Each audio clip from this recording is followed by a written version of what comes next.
E ko ya yam choklo présent frère diaslo. Oh. Et sim betra la sanwatra betra bedie am gru je ko way diaslo. Am ko kam gru de na inga mo le fa ya yo. Be wolo. Be ma be ple. E ko ka be gru de ka be yo fide be sa o be sa. Ye sim ya kwa Dieu. Yeye waliona kama yenyewe. Yeye otike ningekeleza. Okun baba wasa. Ojublaye. Bekenige. Yama yamye. Yanga jenge. Yeti dantranie.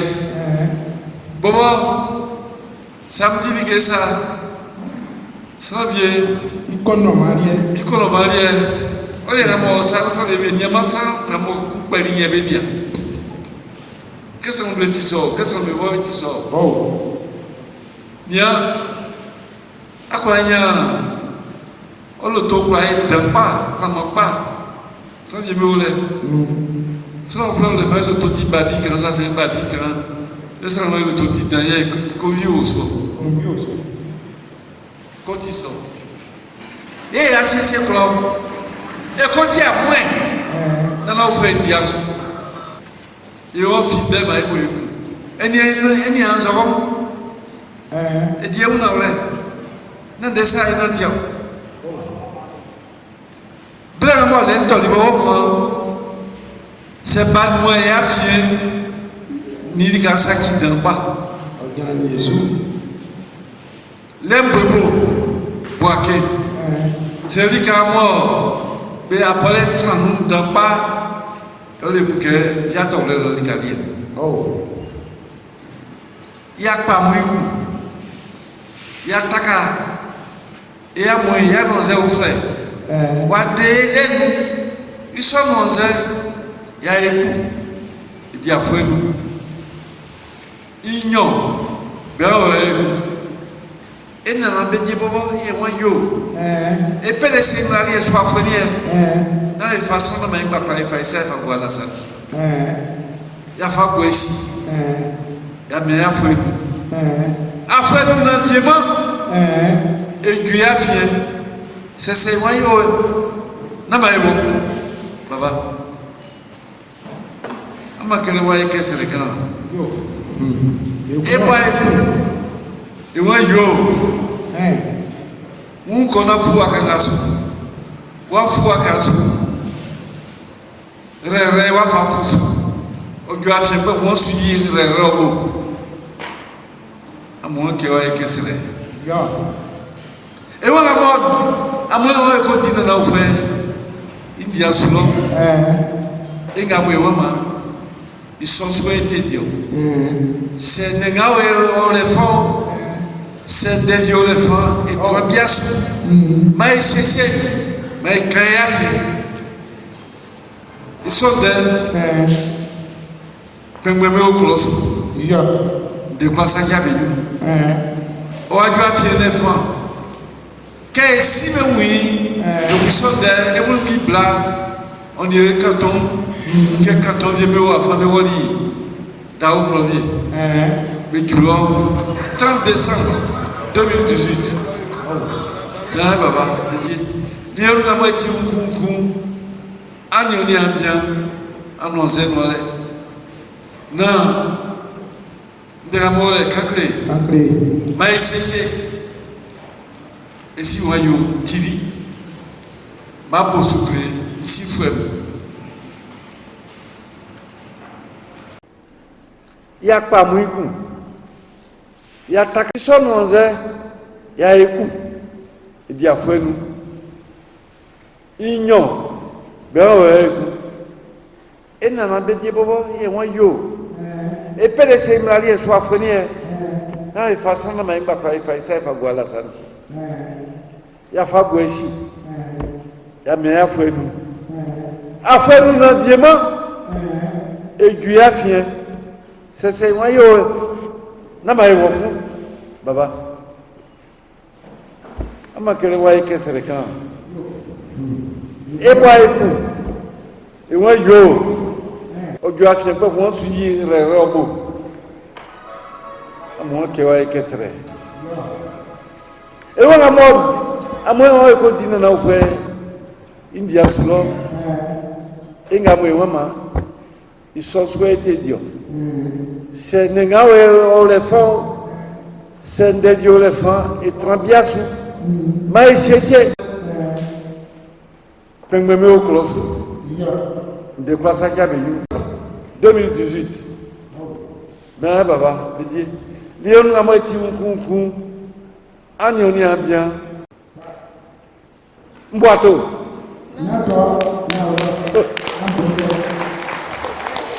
Ya kwa nge kuna na ufe ndia sulo.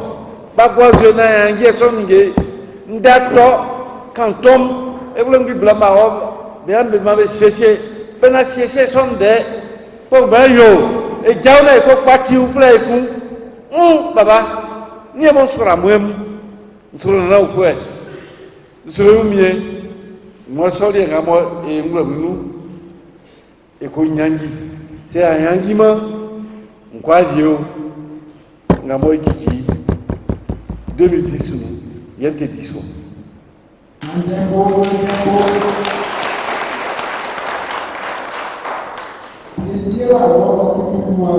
ena na me wari be ko yimbaka ma be sese ojo afere fan anyi gbemgbem blie ajukuru be wali be ko yimbaka ma sese mo ati na ma klo saki eku na na ofwe ifondi na mo saki eku iklo mo inu efe na mo saki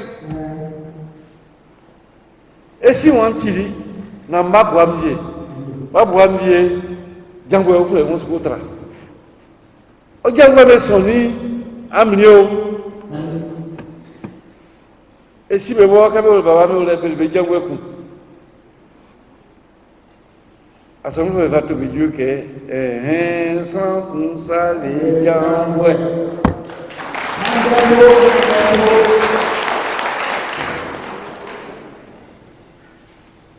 sans pour ça les jango dès que mini wa ti jango ai mama kaki na wure am wole mi am tiri kebe usu kwajo ono PDC nukuma PDC emba kwae o PDC PDC ti dala kabu emba kwae ala sa rakrabo ma o PDC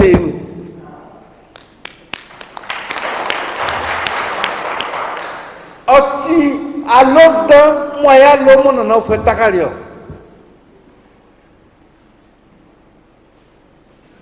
ke si le ko tie dire mo bowe na mo isa na mo dan o so fa jawo ko sa se o suma asiera mo taka o juble ya so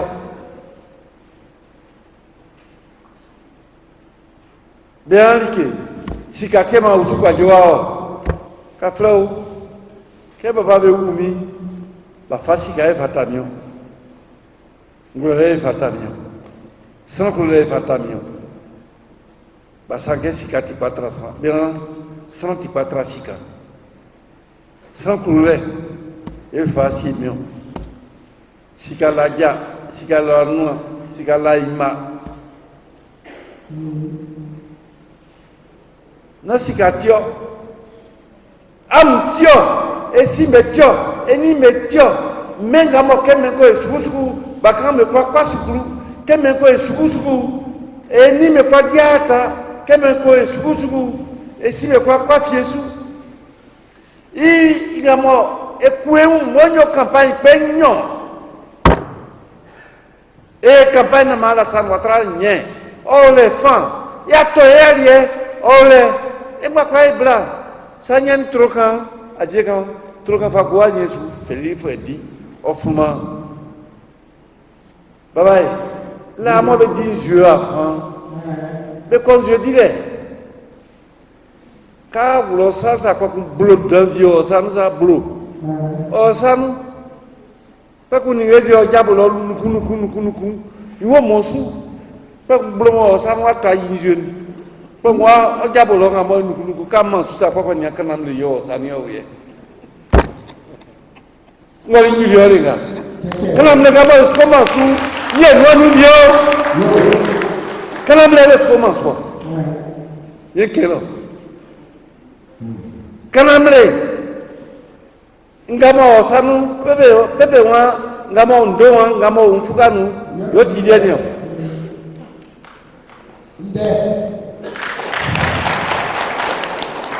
ingamo be yo o isa ndeke anuma bobo bagwe ministre be feke jire ulu bleu quelqu'un dit no disibe ko yani wa yo ma PDC on y FPB bo ay kuna mam be foi Alassane Ouattara baba la lié tu os dans un affaire oye c'est oya qui l'a fait dit que ouais clamo non la kai ndeke no la kai ma le force na ko nga so afa e ma kwa ya gina Alassane Ouattara si ma igresi ma fo ndinga ma ole pa mo nyandi ma ikrekelke e balikwa ya swa oya kisa osu na ponya be tuike osu lo be fa ko boake autoroute Osu nga be ma gudro afa kilo blu be boake osu de sa ke osu la fa ko gudro wo so a me so nge be me kwa ka yin so nge yo nga mo be ai fa ndan be fa ura no na ma ikusu ndeke na ma ikusu ai ma na ikusu ai ma so make wen babam am jo ni nga mo ti pa mo ni e fata bien je fa bla emble no afa kala san wa trabali am aponga mo be tubem masaka aponga mo gudron ponga mo ba ide emble nu ke usu afa ijevi yam soklo sasu be flexion projet que projet du pôle agro-industriel du Bélier bon ko to bien c'est que nya kanya emble nu nia fuanu bien yale mo emble nu na kebe boko di voix tete projet me faisait fakoa ya nya projet le tete na o faiblesse tete dekenga na ki sie we na maije wa yo tiri e be blaye projet milliard blanc tué a foi nous me fa di juma be fa ya kom be fa penzue be fa se syndicat ils sont nigériens bon pas je oui mon sikeke otipa e si ni eni merie nya ki le ko me an mani nga mo ba lo ai mani mo si ma nga mo ba dio se kanamleo sa se oso sa samna nga oba masu so nigezu swasu leke swasu ai no ma isuzu e blai grand Alassane Ouattara si yenkeno se wina makaklam otike ma fa unje kani srambe nanti sama kulesa kani menanti nde yawu ya kankre kenga ati yoye na ma be la ka ende ken na ma la ka ya ima c'est que PDC ingba kwa ki PDC ke ka flo baba kongwe kallo sakunsu sa tipe allo sakunwe ya bien keo elaika ki salo sabesu kongwa je allo safa maso ela sabesu ye maika ki ela safa maso ye maika ki kene fanke wa blekuni oni ya eke la femu amwe tubem nke be suman gale nyonu eni Amerika ku la ola fa jiki tropitro arekli abande avieu ndeke muke be kende ngoko wa ka kungu la mwe ngabo be kolika be sa bonga mo ye jole kebe kwalo sengende ke son ngimba kwa wakati sebo ya kati aje ya mwake ninge ufre subana ya kati aje bea nana e PDC ona chikia ntete PDC so ye fa kanga blo fo mibo e son le balio ndeke blenga wa jusu château d'eau, nous jouer, pomper, que petit que ça boire, faire la boire, et courant, et croyez bleu noir, femme bélier, quand il y a un an, à Blaoni Motué, au cas croix, Blassantier, courant mon soir, et qui est aussi à Fanga, courant mon soir. À la fin, on va se dire du monde. Et les gens qui ont baillé le noir et qui est blanc. Au Kenigé. Ça m'a Kenigé. Pas qu'on ait su. Et les gens qui ont eu campagne. Amdinani, am voté yon yé. Quand voté ma mine, am les gens qui ont eu ma faille blanc. Non, mais c'est que, et su est où? Mais sous la caille. Ne kwa ken baklati o uzranwa bela mo be jo la pe de se fo me jo la ni ale de ni abisa ko se ndo so anu be o lo o po bi no ke ngle si anzu isa campagne na juba campagne ju e a die una wle be ko ma ka ngabla be ko bondre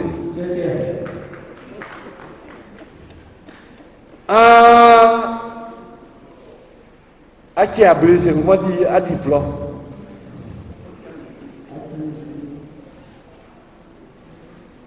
Tu as quoi? Dit qu'on dit. On va les gars. Eh, la caille, à mon sang, pas. Deuxième, derrière moi, il y a des man, venir à la salle, derrière la salle, patano. C'est vrai que la papa, maintenant, il soit la salle. Donc, soit non, pour qu'ils sont, mais politique, nous nous et actif. Na bakon li. Na nyengwali à moins avec 2010 na fait India sulo. Il soit interdit. Malakasra makacha sima siam. RHDP na fait du maunu. Il va quand bon et quand bon. Il faut le faire campagne bleu et ayi. Bon, n'gemba quoi au le blé. Que wa jué ma bosu ma clam afra kemba ma samke tika mun nanti yo ye ma kan clam ma kama clam am soumu vrai an ma sike voté conseil régional du Bélier enya et si ye boy kwa Pascal am walie ye fait fa du moy you know. C'est moi qui fais pour Pascal et Fadouma, yo et Madame Tamini. Il voit au RDR. Qu'est-ce qu'on dit dans Boubouano? Quel problème au Sénégal bien? Kenya a un membre du conseil régional. C'est Kenya et n'y a un mauvais gamoti bamo, oti katache, quoi, dit du monde, quoi, ni en sous. Yo les pour Pascal. Bon, tu RDR. Ma quand le RDR femme. N'a pas voté famille. Il y a un qui dit c'est le bois qu'on va faire, on fait ndé ti we et grand souhait dissous, il était marié pour quoi il y a. RHDP, RDF, mais ils sont on y est pour quoi il et ni gawa souhait sous, voilà l'autre y a pas, ça m'a dit pas y aller pour quoi. Et grand souhait ndé ngaboti ba o fala ke génération dès que ça mo le mo play ko diwa ipa yo la san watra ça fin wala ku ça mo sam ke yo ça fait tu ba no ai so nige o sulakai blega mo ko diwa ngira fama be pe da na o fenzoa o fait voleur ouais na ufa ko frère ba le wa din na ufa etio de la san watra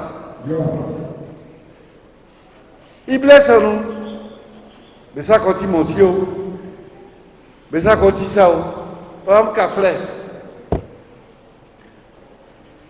on doit un beau badi au l'éléphant o yetro o bo okunba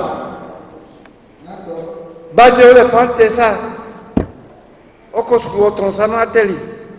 C'est non nyoli 80 kumba. ako diabla die ba isama fa ba tei isoba obosi trobo kumba na ma be lakai neti moi aniam be mo be era jepe ya suma be kolobesu am yaki am sobenu kolomesu be ya suma be ko kan de be klam be julo sebenu fond e pe mo am yaki am pata na mande ngam blanu era de petit fondi à moi frère et à toi et moi me faciliter Côte d'Ivoire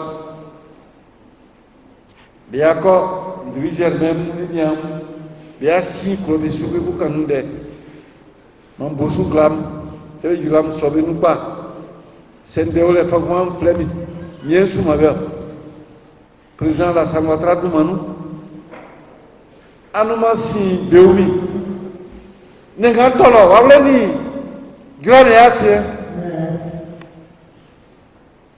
kabeo enya jebeo na bien afanya wale beti besati gram c'est comme si on le retire sur que ya wanu ya grand bien fier que bien fa be un bois que le tonga mo biko enga mo ko gyan mo patali wale si tu grand si tu yo be bobo tu besam kaka pa ka be yibe kaka sa eli sa ko ne mo o izamio beumi na anma sina président à la Samatra wa yibe ke wona ma e ko sisinde e woli ke be kan ba ku jura bliniku wa wole nu e be kunyo tenga mo be kei réseaux sociaux besu be a grava di wawle miku e fa loko no flasi fo mo abole flasi fo ngba kwa weti abole fo e fa loko no ne awo ke kona na bangi ko sumami oni no nan gloko film bo ke kan to ya o ya ko kan ya sisi ya pata be ko ko meku il y a yo du mo abakan mi rebe bobo Gira bien kuiti, gira bien quoi, o jari go debla. On me ebe tranquille le fond. O jabe wabla, kam ko kuinyo. Ay kabanga mo le fond. Amu ebe se. Wawle nje olinga. Sel a joni abla no uba. No chengele no. Itibe trakwe mebe ule biswa. Senga ya wula enon ya kande. Anma simlan yabe yakino oni beumi a Jean Mercum yo fa radio ke radio afin ke be fite na mari YouTube na me kusra me be ya boleni isonde ya ura inono ba kinini isonde na mai TV afin ke usuza so afin na mai tisonde sende ole fan et trambia sou et quand nan desa grand metra prolongation Pembem grame bo si kebe ya tien wa fambe ya tien sakpa am yaki amurube ya tien amurube nuna am sese ma fondi o tranche usu afa se fondi no le fa ikra ke fi ngamo professeur frère la paix c'est au nom de la paix que nous sommes au RHGP. C'est au nom de la consolidation de la paix que nous sommes au RHGP. On ne peut pas bâtir un pays en une seule journée. Un pays se construit à travers des générations qui partagent la même vision. Et la grande vision, c'est celle du président Félix Houphouët-Boigny. Il a tracé la voie, il appartient à ses fils, à ses arrière petits-enfants d'élargir la voie. Oui, le président Félix Houphouët-Boigny a mené l'autoroute du Nord jusqu'à Sengrobo. Aujourd'hui, l'autoroute du Nord est à Yamoussoukro. Le président Ouattara va mener l'autoroute du Nord jusqu'à la frontière du Burkina et du Mali. Oui, nous avions mis en place la politique de construction des collèges de proximité. Aujourd'hui, il y a un collège à Moulounou, il y a un collège à Lomokankuro, il y a un collège à Kwabo Sakassou. Avant, il n'y avait pas de collège là-bas. C'est ça le développement. Aujourd'hui, les châteaux d'eau poussent un peu partout. C'est l'ère des châteaux d'eau. On doit arrêter les pompes comme ça, là. C'est fini. L'heure pour avoir des châteaux d'eau dans les villages. Il peut commettre des fautes, mais regardons dans la hiérarchie de ce qu'il a fait de bien. S'il y a 80% de bien et 20% d'erreur, on accepte. Mais c'est lorsqu'il y a 80% de mauvaises choses, 20% de bien là, ça on ne va jamais accepter. Et Ouattara ne fera que du bien parce qu'il a une grande vision pour la Côte d'Ivoire. Je l'ai dit haut et fort. Le président Félix Houphouët-Boigny dans les moments les plus difficiles ici, en 89-90, où on criait au feu voleur. Pourquoi c'est lui que Houphouët-Boigny a fait venir? Alassane Ouattara avait quel âge à cette époque? 47 ans. Il avait 47 ans. Il avait 47 ans au congrès de 90 du PDCI-RDA, la fondation Félix Houphouët-Boigny, où il a présenté son plan devant tous les congressistes pour dire voilà comment j'entends redresser la Côte d'Ivoire. Il a été applaudi, il était le numéro 2 du PDCI-RDA. Alors, Alassane Ouattara appartient à l'héritage du PDCI-RDA. Je le dis fortement. Ceux qui veulent le renier, moi je revendique. On est ensemble dans le RHDP. C'est tout ça qui fait la force. Le RHDP, c'est le PDCI plus fort. C'est le PDCI nouveau. Le RHDP, oui, c'est tout le monde ensemble. Mais ceux qui n'ont pas compris, oui, ils sont là dans les petites querelles. Dans les petites querelles. On ne va pas continuer dans cette voie, chers parents. Je vous demande de nous soutenir. Je demande de soutenir le président Alassane Ouattara. Je demande de soutenir le RHDP. Bientôt, les missionnaires vont partir dans tous les villages si on est pour porter la bonne parole. Le RHDP est un parti de paix. Nous entendons, oui, travailler toujours dans la continuité pour faire préserver l'œuvre de Félix Houphouët-Boigny, sauver l'œuvre de Félix Houphouët-Boigny. Nous ne sommes pas dans des alliances contre nature. La vraie alliance qui sauve la Côte d'Ivoire, c'est le RHDP. Qu'on ne nous trompe pas aujourd'hui, qu'on ne nous trompe pas demain. On ne va pas aller dire, on va faire une alliance pour venir chasser quelqu'un. On ne va pas se laisser chasser. En tout cas, le mal n'a jamais triomphé du bien. Si tu dis que tu veux faire une alliance pour faire du bien, alors ton alliance va triompher. Mais aller faire une alliance pour dire tu veux faire du mal, Dieu ne va pas le permettre. Dieu est Houphouët-Boigny, Dieu est RHDP. Ça ne va pas marcher. Je le dis fortement, je soutiens, ce sont mes convictions. Et nous allons travailler pour cela.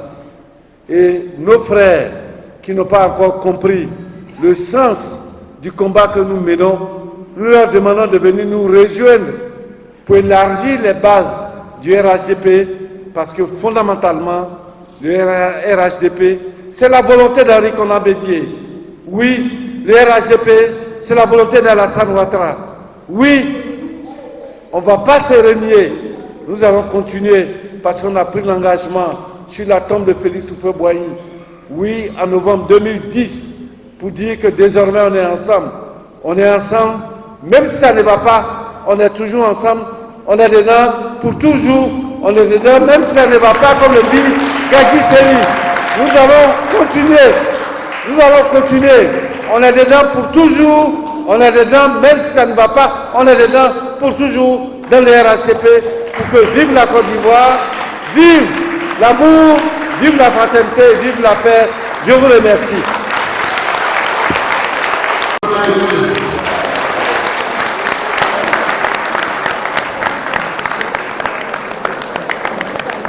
Flore Oguaso, Meso Wakama,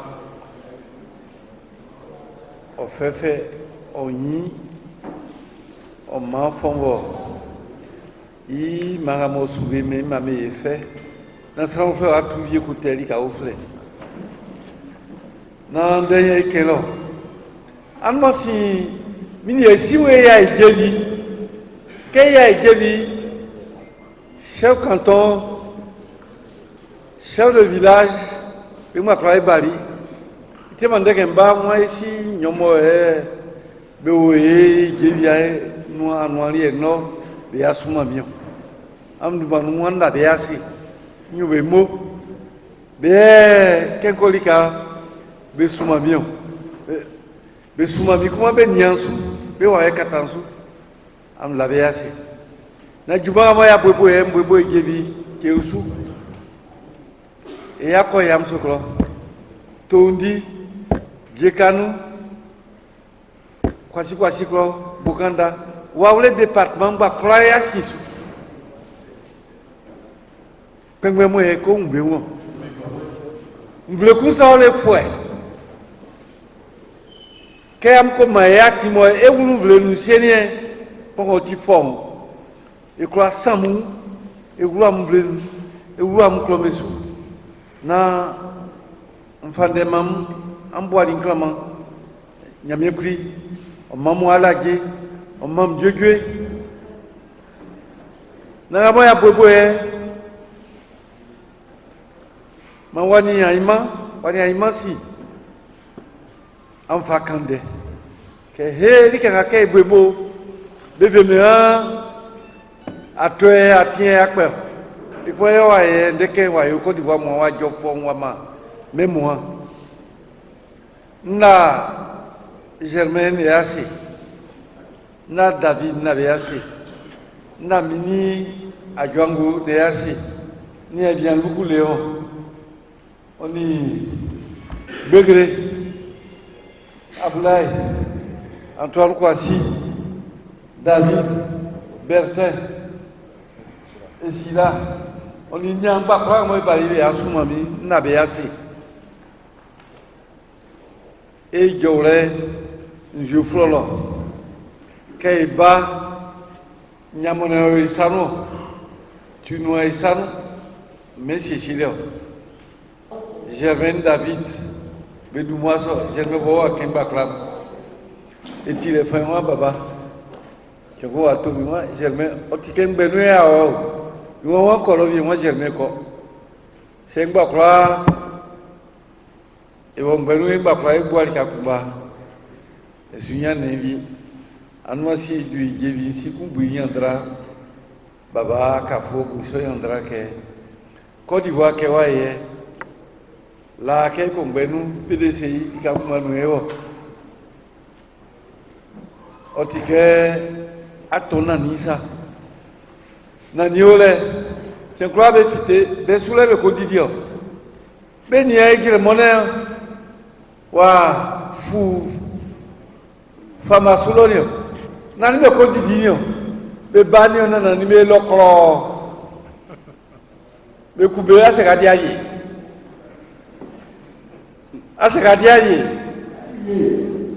adivie ye kenlao ye o le fan embakra e bolu nyo le PDCI kala sango traju ba o fe ndias ba o fe sikei wa ba Miebe ube o si ke wa ko wa ba so fra miebe o la be julo ke na o fe siabe mbabe du ma se ko na o fe u mi siabe ke na famu ule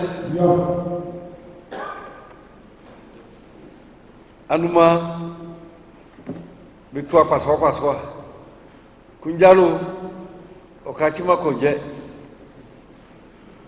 se bo bi ni ko je be sanga sa ngambi ko ngule o tiako et à quoi soit qu'on va moi indre fayon maître étranger muke anya moy bari bâtiment flamme anya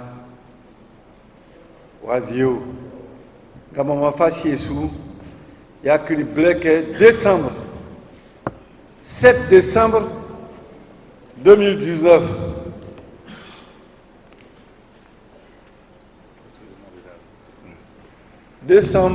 7 décembre 2019, 7 décembre, nous avons fait ça qui dit. 2019, nous avons fait un ici. Et moi, il y a un meeting dans Pakou. Et il y a un soclo. RHDP Mbakwa, un peu même, et il y a un flamand qui a un blanc. Qui a fait que, qu'on dit à mon nom, on fait un dia sur 2010. Et après, il y a un dia pour moi sur le, et qu'on fait un dia. La colle à moi, l'école est fin, colle est sur le moyen, et ce côté bas. Même il y a place du bélier dans nos frères, il y a un combat de moi, mais à moi, il y avait badge les bas. Les blancs, sans moi, on badge, et on va faire un score qui a offert. Il y a moi ici, il y a un frère, moi, il y a un côté de moi, je souhaite dire. 7 décembre. Et ça m'a affité, il y a un soclo, il y a un centra, accueillable nous. Mais il y a un soclo, moi, ou mieux, moi, avec il y a un siké, dans nos frères siké. Imam Yannou Mamaba, il y aura un grand meeting le 7 décembre 2019 si Dieu nous fait grâce. Et Dieu nous fera grâce. Ce sera le grand meeting du RHDP. Je l'ai annoncé le 2 juin à Didier Vie, le 7 décembre.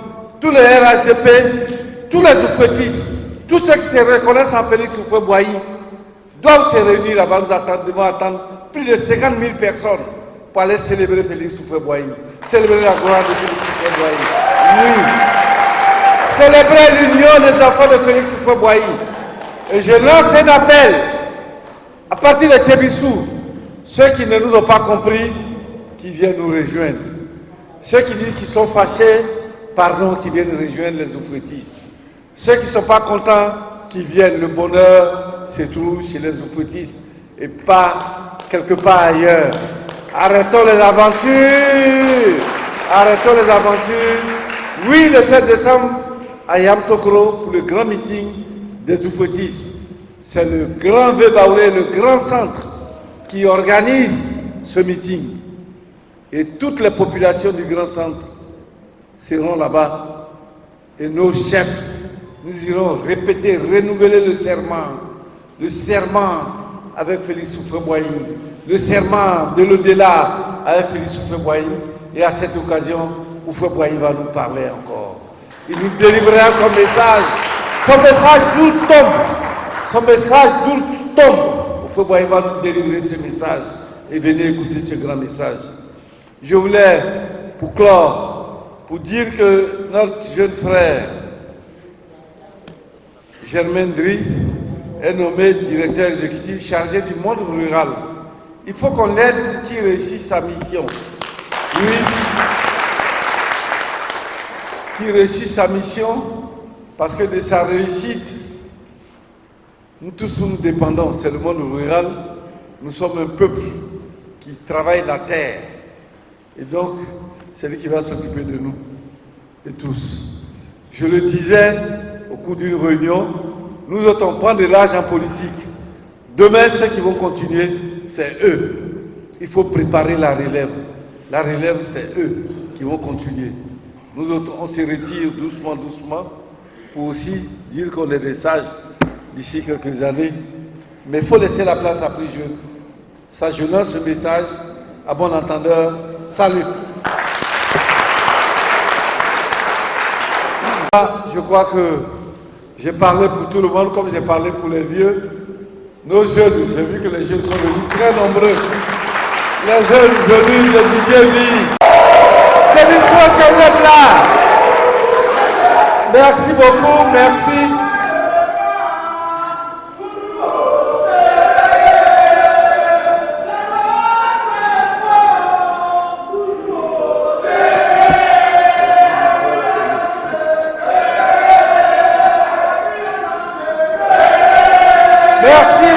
Merci. Bravo, merci. Merci, vous serez informés des prochaines actions de consolidation du RHDP dans le Vébaoulé. Oui, nous sommes des hommes de paix, du RHDP dans le Vébaoulé. Vous les jeunes, c'est vous. Donc soyez au devant du combat pour l'implantation du RHDP Merci d'être venu. Merci mille fois.